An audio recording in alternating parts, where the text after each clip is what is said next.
വർഷം 2001 സെപ്റ്റംബർ 11 അമേരിക്കയുടെ ചരിത്രത്തിലെ ഏറ്റവും ഭീകരമായ ദിവസം. ലോകത്തിലെ ഏറ്റവും വലിയ ശക്തികളെന്ന് അവകാശപ്പെട്ടിരുന്ന അമേരിക്കയ്ക്ക് തങ്ങളുടെ ആ അവകാശവാദം വെറും അഹങ്കാരം മാത്രമാണെന്ന് സമ്മതിക്കേണ്ടി വന്ന ദിവസം.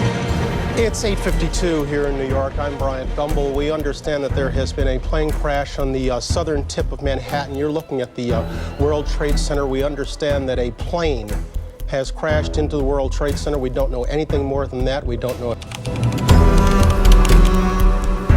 അന്നത്തെ American president George W Bush അടക്കം സർക്കാർ സംവിധാനങ്ങൾ മുഴുവൻ സ്തംഭിച്ചു നിന്ന ദിവസം. 9/11 അറ്റാക്ക് എന്ന് ലോക ചരിത്രത്തിൽ രേഖപ്പെടുത്തിയ അതിഭീകരമായ അറ്റാക്കുകളായ world trade centre attack, Pentagon attack എന്നിവ നടത്തി അൽ ഖ്വയ്ദ അമേരിക്കയെ വിറപ്പിച്ച ദിവസം.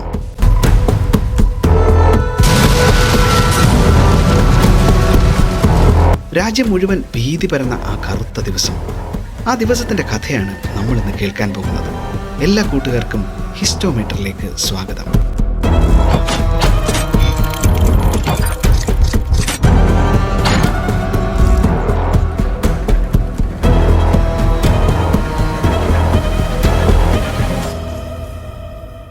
ഹിസ്റ്റോമീറ്ററിലെ ചരിത്രകഥകൾ നിങ്ങൾ ആദ്യമായാണ് കേൾക്കുന്നതെങ്കിൽ നമ്മളുടെ പേജും ചാനലും ഒക്കെ വിസിറ്റ് ചെയ്ത് മറ്റ് ചരിത്രകഥകൾ കൂടി കേൾക്കുവാൻ ശ്രമിക്കണം. അതെല്ലാം നിങ്ങൾക്ക് പ്രയോജനം ചെയ്യുന്നതാണെന്ന് തോന്നിയാൽ ചാനൽ സബ്സ്ക്രൈബ് ചെയ്യുവാനും അഭിപ്രായങ്ങൾ രേഖപ്പെടുത്തുവാനും നിങ്ങൾ കേൾക്കാൻ ആഗ്രഹിക്കുന്ന ചരിത്രകഥകൾ ആവശ്യപ്പെടാനും മറക്കരുത്. അപ്പോൾ ഇനി നമുക്ക് വീഡിയോയിലേക്ക് പോകാം. സമയം രാവിലെ 7:30. ബോസ്റ്റണിലെ ലോഗൻ ഇൻ്റർനാഷണൽ എയർപോർട്ടിൽ നിന്നും ലോസ് ആഞ്ചലസിലേക്ക് പറക്കുവാൻ തയ്യാറെടുത്ത് നിൽക്കുകയാണ് അമേരിക്കൻ എയർലൈൻസ് ഫ്ലൈറ്റ് 11. കൃത്യം 7:59 തന്നെ വിമാനം ടേക്ക് ഓഫ് ചെയ്യുന്നു. 81 യാത്രക്കാരും 11 ക്രൂ അംഗങ്ങളുമായിരുന്നു ആ വിമാനത്തിലുണ്ടായിരുന്നത്.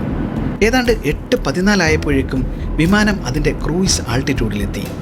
ഈ സമയം ഫ്ലൈറ്റിൻ്റെ പാസഞ്ചർ ലിസ്റ്റിലുണ്ടായിരുന്ന 5 പേർ മുഹമ്മദ് ആട്ട, അബ്ദുൾ അസീസ് അൽ ഒമാരി, ഖാലിദ് അൽ ഷെഹറി, വെയ്ൻ അൽ ഷെഹറി, സദാം അൽ സുക്മി എന്നിവർ അവരവരുടെ ഇരിപ്പിടങ്ങളിൽ നിന്ന് ചാടി എഴുന്നേൽക്കുന്നു. തങ്ങളുടെ കയ്യിലുണ്ടായിരുന്ന ചെറു കത്തികളും ബോക്സ് കട്ടറുകളും ഉപയോഗിച്ച് ക്യാബിൻ ക്രൂവിനെയും പൈലറ്റുമാരെയും മൃഗീയമായി ആക്രമിക്കുന്നു. ഈ സമയം മുഹമ്മദ് ആട്ട വിമാനത്തിൻ്റെ നിയന്ത്രണം ഏറ്റെടുക്കുന്നു.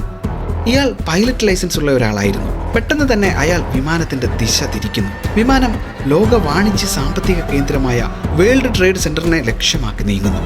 ആ സമയം വേൾഡ് ട്രേഡ് സെന്ററിൽ ജോലി ചെയ്തുകൊണ്ടിരുന്ന സ്റ്റാഫുകൾ പെട്ടെന്ന് തങ്ങളുടെ നേരെ ഒരു വിമാനം പാഞ്ഞു വരുന്നത് കണ്ട് സ്തബ്ധരായി നിൽക്കുന്നു. സമയം ഏതാണ്ട് 8:46 വേൾഡ് ട്രേഡ് സെന്ററിന്റെ നോർത്ത് ടവറിലേക്ക് ആ വിമാനം ഇടിച്ചു കയറുന്നു.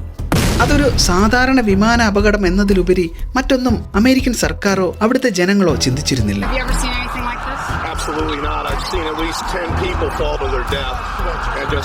ഈ സമയം American president George W Bush ഫ്ലോറിഡയിൽ ഒരു സ്കൂളിലെ കുട്ടികളുമായി റീഡിംഗ് എക്സർസൈസിന് വേണ്ടിയുള്ള യാത്രയിലായിരുന്നു.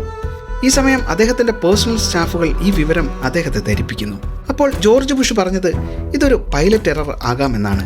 ചിലപ്പോൾ പൈലറ്റിന് പല ഹൃദയാഘാതവും വന്നതായിരിക്കാം. അദ്ദേഹം അങ്ങനെ പറയാൻ കാരണം ഒരു ഇൻ്റലിജൻസ് ഏജൻസിയും അതുവരെ ഒരു ഭീകരപ്രവർത്തനവും അമേരിക്കയിൽ നടക്കുമെന്ന് റിപ്പോർട്ട് ചെയ്തിട്ടില്ല. എന്നാൽ അദ്ദേഹത്തിൻ്റെ ആ ചിന്തകളൊക്കെ അടുത്ത മണിക്കൂറിൽ മാറി മറിയാൻ പോവുകയായിരുന്നു.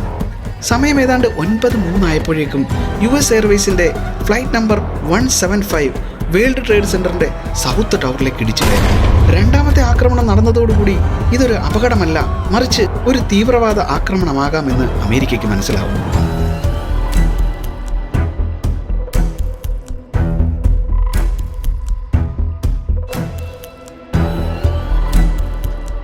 ഈ സമയം സ്കൂളിൽ കുട്ടികളോടൊപ്പം റീഡിംഗ് എക്സർസൈസ് ചെയ്തുകൊണ്ടിരിക്കുകയായിരുന്ന ബുഷിന്റെ ചെവിയിൽ പേഴ്സണൽ സ്റ്റാഫ് ആ ഞെട്ടിക്കുന്ന വിവരം അറിയിക്കുന്നു: America is under A terrorist attack. എന്നാൽ ആ സമയത്ത് അദ്ദേഹത്തിന്റെ മുഖഭാവം ശ്രദ്ധിക്കപ്പെട്ടിരുന്നു. യാതൊരു ഭയവുമില്ലാത്ത ഒരു പ്രത്യേക മുഖഭാവം. പിന്നീട് ഏതാണ്ട് 7 മിനിറ്റോളം അദ്ദേഹം ആ സ്കൂളിൽ ചിലവഴിച്ചു. അതിനുശേഷമാണ് അവിടെ നിന്ന് മടങ്ങുന്നത്. അമേരിക്കയിലെ ഈ ആക്രമണ വാർത്ത ഇതിനോടകം ലോകം മുഴുവൻ അറിഞ്ഞിരുന്നു. അമേരിക്കൻ ജനത ഭയത്തിലും ആശങ്കയിലും ഇരിക്കെ വീണ്ടും ആ ഞെട്ടിക്കുന്ന വാർത്ത വന്നു. 2 വിമാനങ്ങൾ കൂടി ഭീകരർ ഹൈജാക്ക് ചെയ്തിരിക്കുന്നു. വാഷിംഗ്ടണിൽ നിന്ന് ലോസ് ആഞ്ചലസിലേക്ക് പോവുകയായിരുന്ന അമേരിക്കൻ എയർലൈൻസിൻ്റെ ഫ്ലൈറ്റ് 77, അതുപോലെ ന്യൂജേഴ്സിയിൽ നിന്ന് കാലിഫോർണിയയിലേക്ക് പുറപ്പെട്ട യുണൈറ്റഡ് എയർലൈൻസിൻ്റെ ഫ്ലൈറ്റ് 93 ആ വിമാനങ്ങൾ. 2 വിമാനങ്ങളും വഴിതിരിച്ച് വാഷിംഗ്ടൺ DC വരുന്നു എന്നായിരുന്നു ആ റിപ്പോർട്ട്.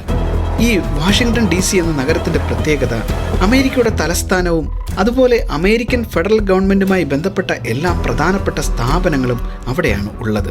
പക്ഷേ എവിടെയാണ് ആക്രമണം നടത്താൻ പോകുന്നതെന്ന് കൃത്യമായി ഗവൺമെൻറ്റിനോ മറ്റ് ഒഫീഷ്യൽസിനോ അറിയില്ലായിരുന്നു. അങ്ങനെ സമയം കടന്നു പോയിക്കൊണ്ടിരുന്നു. ഏതാണ്ട് 9:37 ആയപ്പോഴേക്കും ഫ്ലൈറ്റ് 77 അമേരിക്കയുടെ സൈനിക ആസ്ഥാനമായ പെൻറ്റഗണിലേക്ക് ഇടിച്ചിറങ്ങുന്നു. ഇതോടെ അമേരിക്ക യഥാർത്ഥത്തിൽ നിശ്ചലമായി എന്ന് തന്നെ പറയാം. ഇത്രയും ഭീകരമായ സിറ്റുവേഷൻ എങ്ങനെ നേരിടണമെന്ന് തന്നെ അമേരിക്കയ്ക്ക് അറിയില്ലായിരുന്നു. പെട്ടെന്ന് തന്നെ അവർ അമേരിക്കയുടെ എല്ലാ എയർ സ്പേസുകളും ഷട്ട് ഡൗൺ ചെയ്യുന്നു. ഒരു വിമാനങ്ങളും ആകാശത്തുണ്ടാവരുതെന്ന് അവർ തീരുമാനിക്കുന്നു. അതുവരെ പറന്നുകൊണ്ടിരിക്കുന്ന എല്ലാ വിമാനങ്ങളും അടിയന്തരമായി അടുത്തുള്ള എയർപോർട്ടിൽ ലാൻഡ് ചെയ്യുവാൻ എല്ലാ ATCകളെയും അറിയിക്കുന്നു. ഇനി ഒരു വിമാനം മാത്രമാണ് ആകാശത്തുള്ളത്. അത് യുണൈറ്റഡ് എയർലൈൻസിൻ്റെ ഫ്ലൈറ്റ് 93 ആയിരുന്നു. അത് വാഷിംഗ്ടൺ DCയിൽ എവിടെയായിരിക്കും ഇടിച്ചിറങ്ങുക എന്നതിൽ ജനങ്ങളും സർക്കാരും ഒരുപോലെ ആശങ്കയിലായിരുന്നു. പ്രധാനപ്പെട്ട 2 ബിൽഡിങ്ങുകളാണ് വാഷിംഗ്ടൺ DCയിലുള്ളത്. അത് വൈറ്റ് ഹൗസും ക്യാപിറ്റോൾ ബിൽഡിങ്ങുമാണ്. വൈറ്റ് ഹൗസ് അമേരിക്കൻ പ്രസിഡന്റിൻ്റെ വസതിയാണ്. അവിടെ ഏതെങ്കിലും തരത്തിലൊരു ആക്രമണം ഉണ്ടായാൽ അമേരിക്കയെ അത് എങ്ങനെ ബാധിക്കുമെന്ന് തന്നെ ആശങ്കപ്പെടേണ്ട കാര്യമാണ്. അതുപോലെ ക്യാപിറ്റോൾ ബിൽഡിംഗ് എന്ന് പറയുന്നത് അമേരിക്കയുടെ ഫെഡറൽ സർക്കാരിൻ്റെ നിയമനിർമ്മാണ സഭയാണ്. അവിടെയും ഏതെങ്കിലും തരത്തിലൊരു ആക്രമണം നടന്നാൽ എന്തൊക്കെ പ്രത്യാഘാതങ്ങളാണ് ലോകത്ത് തന്നെ വരാൻ പോകുന്നതെന്ന് പ്രവചിക്കാൻ പോലും സാധ്യമല്ല. എന്നാൽ ആ സമയം ഫ്ലൈറ്റ് 93-ലെ യാത്രക്കാരിൽ ചിലർ ഹൈജാക്കേഴ്സിനെ കീഴ്പ്പെടുത്താൻ ശ്രമിക്കുന്നു. ഇതേ തുടർന്ന് വിമാനത്തിൽ വലിയ സംഘടനകൾ തന്നെ നടക്കുന്നു. ഇത് കോക്ക്പീറ്റിലേക്ക് നീളുന്നു. കൃത്യമായ വിവരം ലഭ്യമല്ലെങ്കിലും ഈ സംഘടനത്തിൻ്റെ ഫലമായി പൈലറ്റ് മരിക്കുകയും ആ വിമാനം ഒരു കൃഷി സ്ഥലത്തേക്ക് ക്രാഷ് ലാൻഡ് ചെയ്യുകയും ആ വിമാനത്തിലുണ്ടായിരുന്ന ഹൈജാക്കേഴ്സ് അടക്കം മുഴുവൻ പേരും മരണപ്പെടുകയും ചെയ്യുന്നു. 23 വർഷങ്ങൾക്കിപ്പുറം ഇന്നും ആ വിമാനത്തിൻ്റെ ലക്ഷ്യം എന്തായിരുന്നെന്നോ അതിൽ അവസാനമായി എന്തൊക്കെയാണ് സംഭവിച്ചിരുന്നതെന്നോ ഒരു വിവരവും പുറം ലോകത്തിന് ലഭ്യമല്ല. അങ്ങനെ സമയം ഏതാണ്ട് 9:53 ആയപ്പോഴേക്കും വേൾഡ് ട്രേഡ് സെന്ററിന്റെ സൗത്ത് ടവറിൽ വലിയ രീതിയിൽ തീപിടുത്തമുണ്ടാവുകയും അത് തകർന്നു വീഴുകയും ചെയ്യുന്നു. ഏതാണ്ട് അരമണിക്കൂറിനകം തന്നെ നോർത്ത് ടവറും ഇതേപോലെ നിലംപൊത്തുന്നു. ഇതുമൂലം ഏതാണ്ട് 3000-ലധികം ആളുകൾ മരിക്കുകയും 6000-ലധികം ആളുകൾക്ക് പരിക്കേൽക്കുകയും ചെയ്യുന്നു. ഒരു ഭീതിജനകമായ അന്തരീക്ഷം തന്നെയായിരുന്നു അത്. എന്നാൽ ഏതാനും മണിക്കൂറിനുള്ളിൽ തന്നെ ആക്രമികളുടെ തലവൻ ഒസാമ ബിൻ ലാദനാണെന്നും അയാളുടെ നേതൃത്വത്തിലുള്ള അൽ ഖ്വയ്ദ തീവ്രവാദികളാണ് വിമാനം റാഞ്ചിയതെന്നും കണ്ടെത്തുന്നു. എന്നാൽ ഒസാമ ബിൻ ലാദൻ ആദ്യഘട്ടത്തിൽ ഈ വാർത്ത നിഷേധിക്കുന്നു. എന്നാൽ 2004-ൽ ബിൻ ലാദൻ നടത്തിയ ഒരു പ്രസംഗത്തിൽ അയാൾ ഇത് ഏറ്റെടുക്കുകയായിരുന്നു. USA മിഡിൽ ഈസ്റ്റിൽ നടത്തുന്ന പ്രശ്നങ്ങളും മുസ്ലിം സമൂഹത്തോട് കാണിക്കുന്ന അവഗണനയും ക്രൂരതയും ഇസ്ലാമിക വിരുദ്ധ രാജ്യമായ ഇസ്രായേലിനെ പിന്തുണയ്ക്കുന്നതും അവരെ സഹായിക്കുന്നതുമൊക്കെയാണ് അൽ ഖ്വയ്ദയെ ചൊടിപ്പിച്ചത്.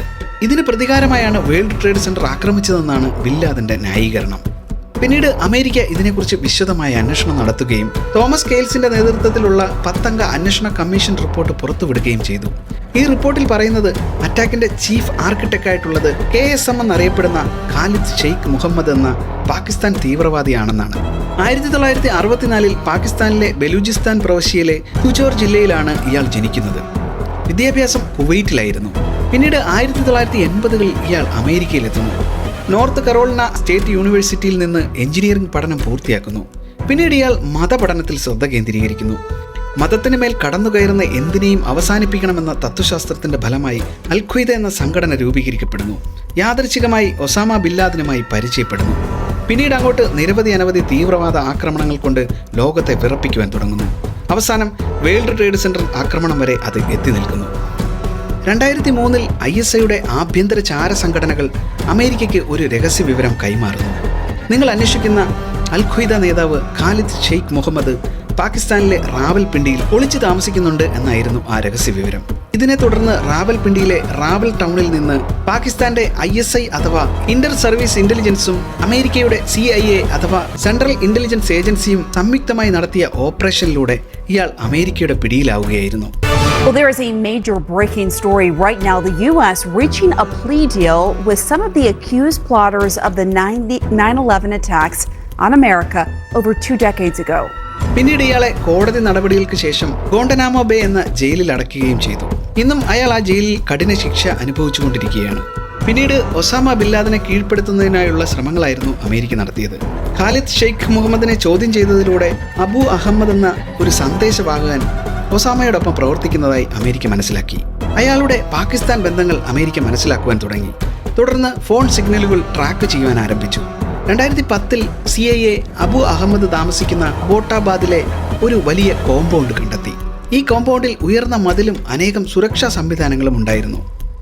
ഇയാളുടെ തന്ത്രപ്രധാനമായ നീക്കങ്ങൾ CIA രഹസ്യമായി മനസ്സിലാക്കി തുടങ്ങി. തുടർന്ന് ബിൻ ലാദന്റെ രഹസ്യ കേന്ദ്രം തന്നെ അതാണെന്ന് അമേരിക്ക മനസ്സിലാക്കുന്നു. അങ്ങനെ അമേരിക്കൻ നേവി സീൽ ടീം 6 നടത്തിയ നെപ്റ്റ്യൂൺ സ്പിയർ റെയ്ഡിനിടെ ബിൻ ലാദനും അബു അഹമ്മദും അയാളുടെ സഹോദരനും കൊല്ലപ്പെടുന്നു. അങ്ങനെ ലോകത്തിന് തന്നെ ഭീഷണിയായേക്കാവുന്ന അൽ ഖ്വയ്ദയും നേതാക്കളും ഈ ലോകത്ത് നിന്ന് തന്നെ തുടച്ചു നീക്കപ്പെട്ടു. ഇതോടെ അമേരിക്കയെ പ്രതിസന്ധിയിലാക്കിയ ആ കറുത്ത ദിവസത്തിന്റെ മാനക്കേട് അമേരിക്ക എന്നേക്കുമായി കഴുകിക്കളഞ്ഞു. ഇത്തരത്തിലുള്ള ചരിത്ര സംഭവങ്ങളുടെ കഥകൾ നിങ്ങൾക്ക് ഇഷ്ടമാണെങ്കിൽ തീർച്ചയായും ഹിസ്റ്റോമീറ്ററിനെ സബ്സ്ക്രൈബ് ചെയ്യാൻ മറക്കരുത്. ഇനിയും ഇതുപോലെയുള്ള ചരിത്ര കഥകളുമായി കാണുന്നതുവരെ എല്ലാവർക്കും നന്ദി.